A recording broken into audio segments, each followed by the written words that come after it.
And even at 1 year old, Brady would touch my face, put his little hand on my cheek and say, "Mama, it's okay."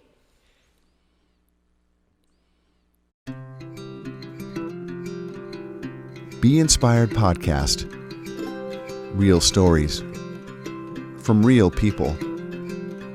Sharing stories of love and loss, struggles and perseverance, laughter and tears, and overcoming adversity.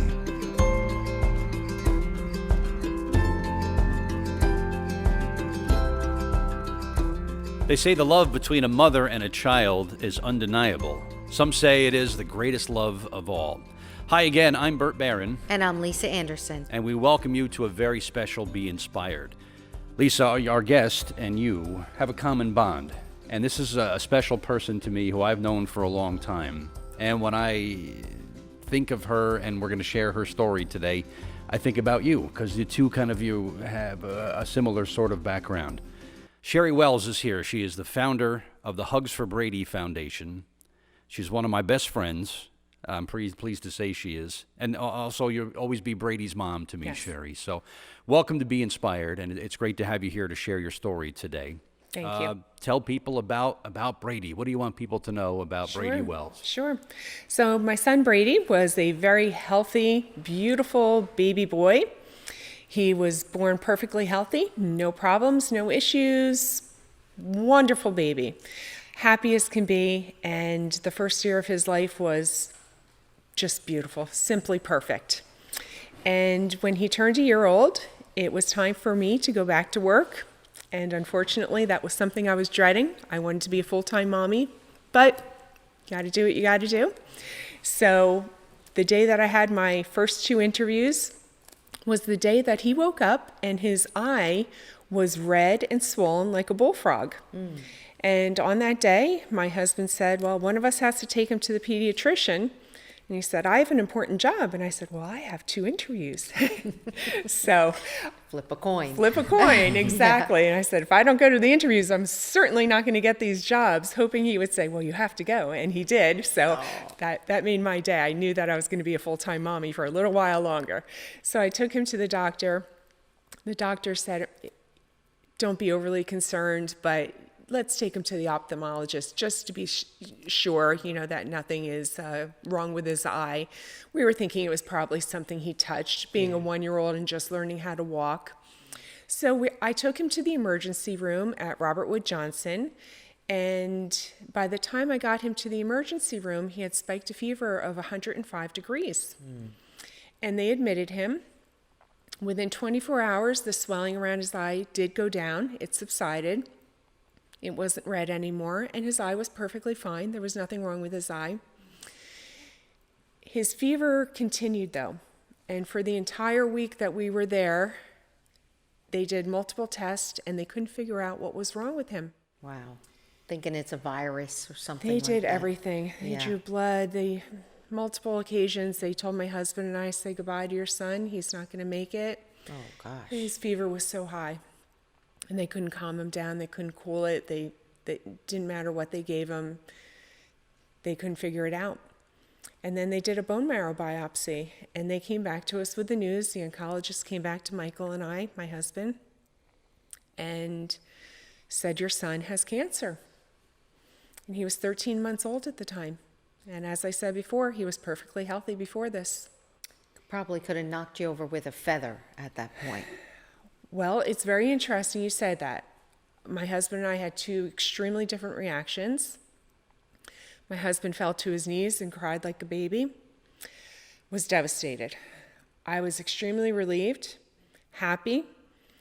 I was under the assumption that maybe 10 or 12 kids a year nationwide got diagnosed with cancer. They all went to one hospital and they all got cured.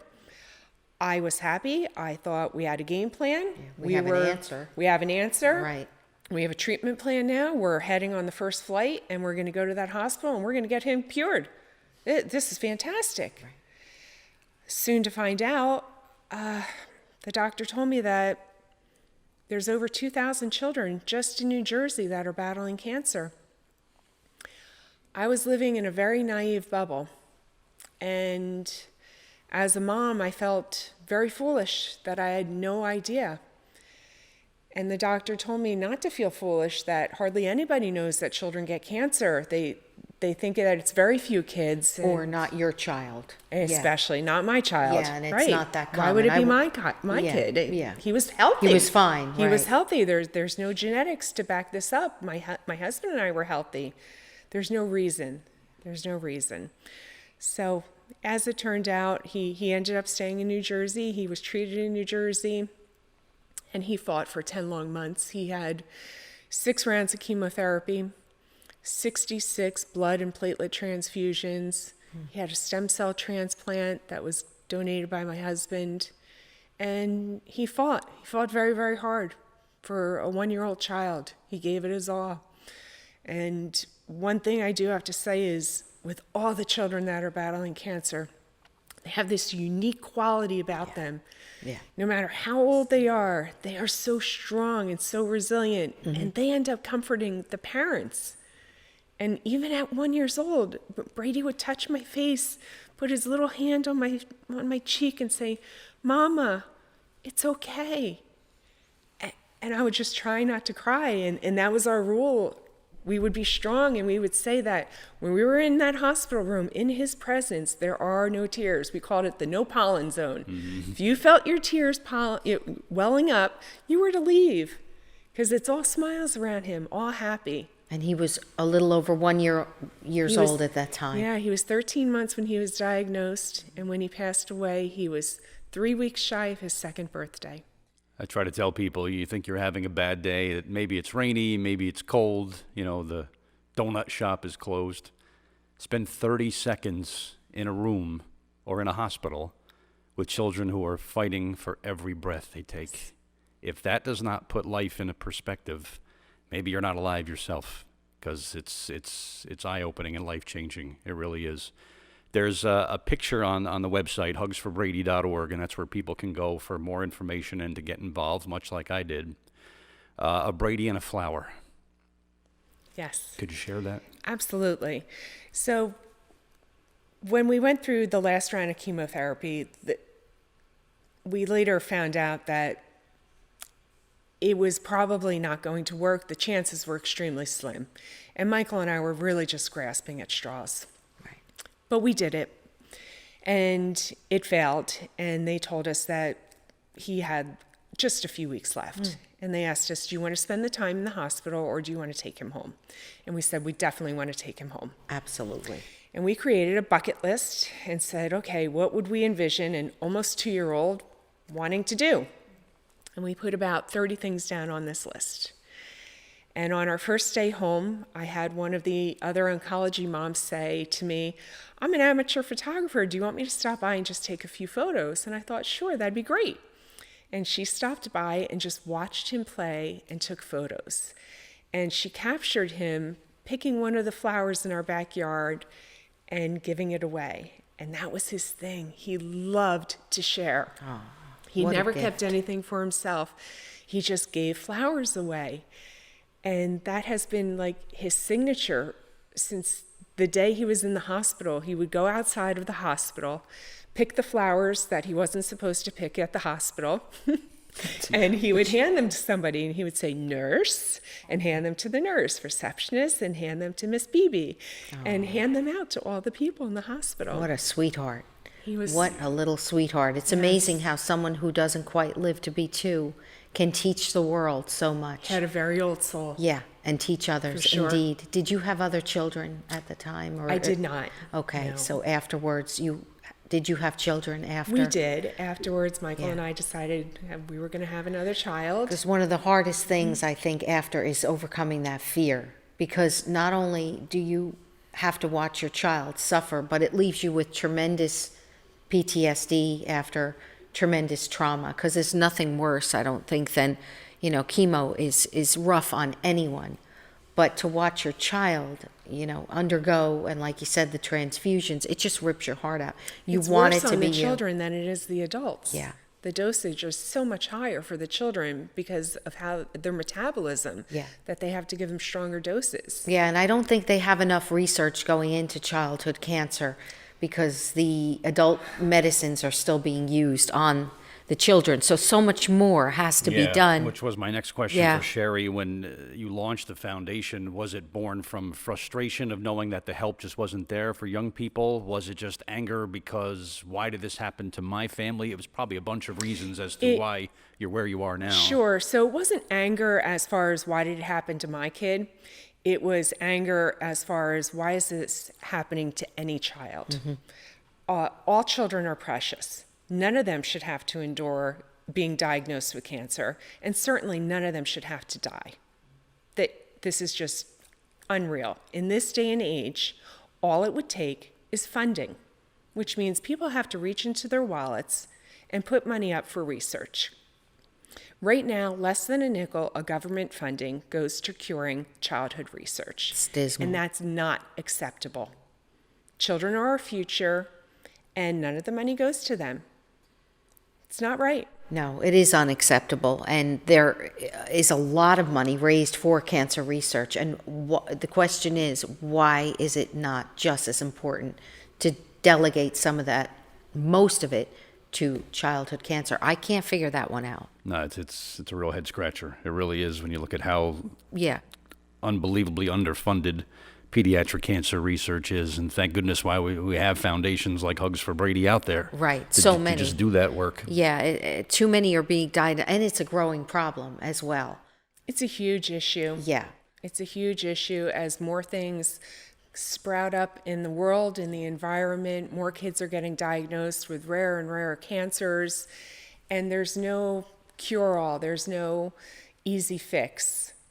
Unfortunately, it's going to take research, which is going to take money, which is going to take people just saying, I care about kids, and I care about kids with cancer and their future, and I'm going to donate. It's amazing you found the strength after that to start a foundation. Again, we talk about our guests overcoming adversity, and here is a mom and a dad who just lost their child, and instead of, not being able to do anything, you started a foundation, and I just commend your strength and your spirit. You're caring about other children, and you're thinking about, all children. Like you said, it shouldn't be really left up to foundations for parents. You're right. And when we come back on Be Inspired, we're going to talk much more about the Hugs for Brady Foundation, ways you can get involved, some of the amazing things that the foundation has been able to achieve to this point, and also something that's in the news right now, and its interesting connection to pediatric cancer. We'll talk about that and much more coming up next with Sherri Wells on Be Inspired.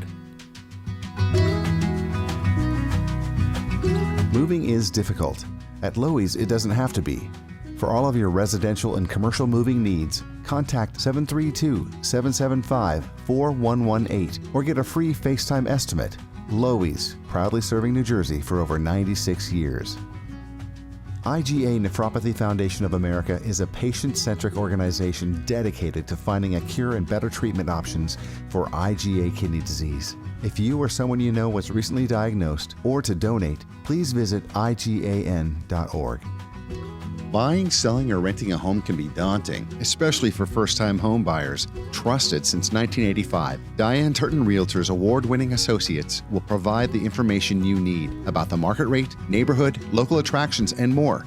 Call 1-877-388-7866 or visit DianeTurton.com. In this new day and age of online meetings and presentations, you need the best team at the ready. Whether broadcasting your Zoom meetings to Facebook Live or live streaming a fundraiser event, Surreal Streaming Services, with over 10 years of experience, can add confidence to your next live stream event. Call or text 646-498-8888 or visit sur-real.com. Welcome back to Be Inspired. Our guest is Sherri Wells. She is the founder of the Hugs for Brady Foundation. You can visit hugsforbrady.org to find out ways how you can get involved and help us win the war on pediatric cancer. She is Brady's mom, and she's our guest today here on Be Inspired. Sherri, I look at the great work of the Hugs for Brady Foundation. You have to be incredibly proud of a lot of the things that you've been able to accomplish. Everything from a pediatric cancer wing or hospital right in New Jersey, the first of its kind in the state, and just the other things and the great impact that the foundation has had in pediatric cancer. You want to talk about some of the highlights and accomplishments of the foundation? I'd love to. Thank you. So in 2018, New Jersey actually opened the doors to its first and only pediatric research oncology laboratory, which was funded by Hugs for Brady. Wow. So it's located at the Rutgers Cancer Institute in New Jersey in New Brunswick, and it's desperately needed. So now we are finally able to actually dive deep into research and to find a cure and treatments for pediatric cancer for the first time ever in New Jersey. And it's amazing. It's so needed, and it's so far behind its time that I was extremely proud of this, and so grateful and so happy to all the donors that made this possible, all of the sponsors, every volunteer that put time and effort into all our fundraising activities.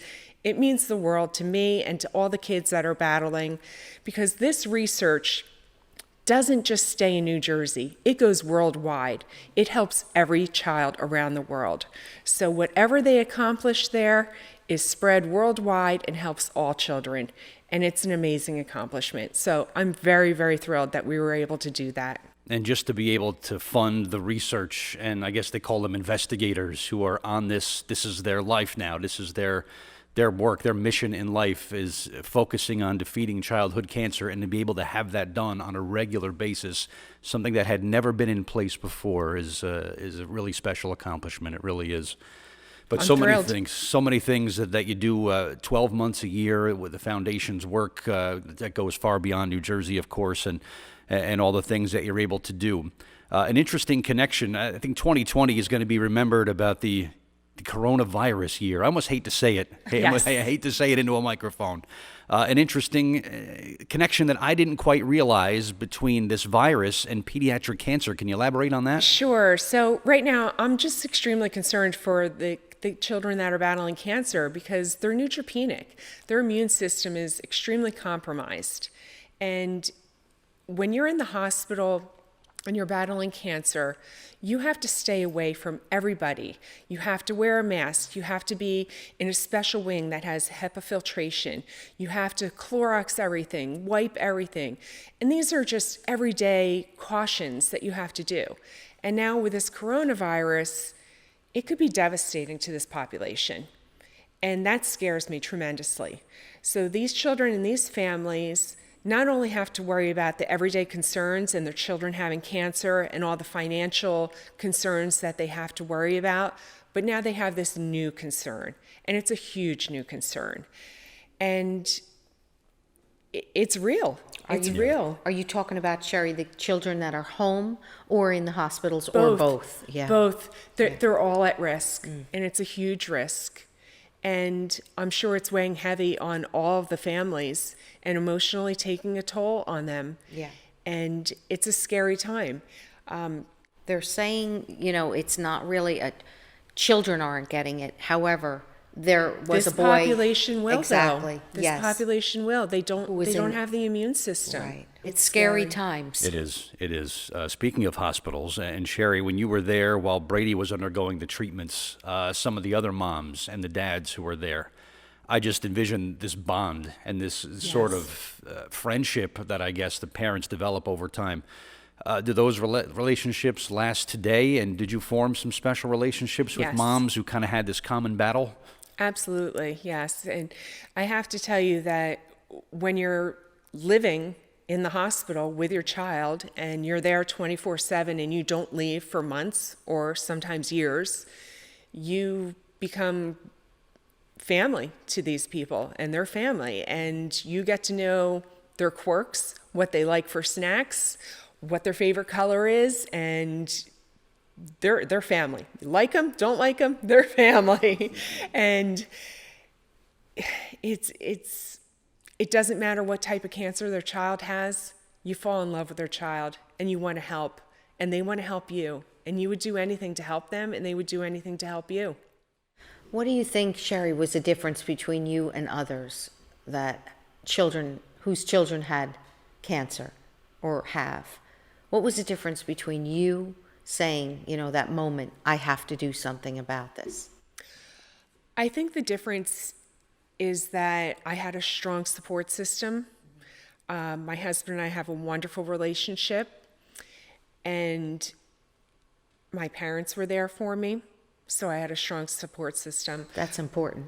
I'm also the type of person that I do what I have to do when I have to do it, whether I want to or not, with no debate. So I knew on week 3, I went to the hospital and I had a meeting with them, and I said, every penny that gets donated to Michael and I, we are going to put into a fund immediately, and that money is going to go to the oncology wing at this hospital. Wow. With a few stipulations, of course. You know, I was very demanding because I was a little angry at the time. Yeah, and just I a said, little. Yeah, just yeah, a wee you bit. were a force to be reckoned with. That's right. Yeah, Don't my mess. husband said, "You're nuts. They're never going to agree to this." I said, "Watch me." And 2 hours later, I came back and I said, "Signed, sealed, and delivered. We have an official fund called Hugs for Brady Fund." Wow. And all money went into that. And right after he passed, our first big major thing was to install all flat screen TVs for the kids, PlayStations, Xboxes, Wiis, gaming station, wireless remotes, everything in every single room. And wow, that's the incredible. hospital said, "This is going to cost a lot of money. Things are going to get stolen." I said, "So what? Let them. I'll replace them." Yeah, yeah. There you go. Well, there's so much great work, of course, that the Hugs for Brady Foundation does, and we could spend hours talking about it. Everything from Brady buggies to charity golf outings and a gala and just great family events that are all sort of put in place to help out the foundation. But the best way, Sherri, for someone to get involved is to go to that website, right? Did you want to give the address out? Hugsforbrady.org. That's www.hugsforbrady.org. And right. please look up the Brady Buggy Wagons. That is definitely our signature. It really is. It really is. Sherri Wells, thank you so much for being here on Thank Be you, Inspired and sharing your story. And it was great to have you here Thank you today. for having us. So thank you. Appreciate it. I'm Bert Barron, And I'm Lisa Anderson. and thank you for watching Be Inspired. Next on Be Inspired. Rocky, who has become a nationwide sensation. He's paralyzed, correct? From the waist down? Yep. Did he have a little wheelchair? When he was younger, we tried everything. He went through every therapy, had every device, had every treatment. I realized that none of the vets that I called knew how to care for a cat. They were just like, oh, you know, the quality of life is really poor, and always give wanted up to on 'em. euthanize them. Right. Why would you kill a kitten for no reason if they seem happy? Like, why not try? Prior to him, everybody always says, he's so lucky to have you, and I always correct them. I'm like, nope. You're lucky to have him. Be Inspired with your hosts Bert Barron and Lisa Anderson Puleo. Director Rod Weber. Created and produced by Michael R. Doyle. Co-producers Lisa Anderson Puleo and Erwin Sternberg. Executive producers Sean Sternberg and Rod Weber. Editor Rebecca Gruber. Filmed at New Beginnings Foundation, Wall Township, New Jersey. And thanks to our sponsors, Loewy's Moving Service, IGA Nephropathy Foundation of America, Diane Turton Realtors, and Surreal Stream Services. We here at Be Inspired Podcast would like to dedicate Season 3 to all of those who lost their lives to COVID-19 and honor the first responders and healthcare professionals for their continued sacrifices every day. You all are our heroes. We are stronger together, and in times of adversity, we encourage you to lean on Be Inspired Podcast. Our prayers are with you all.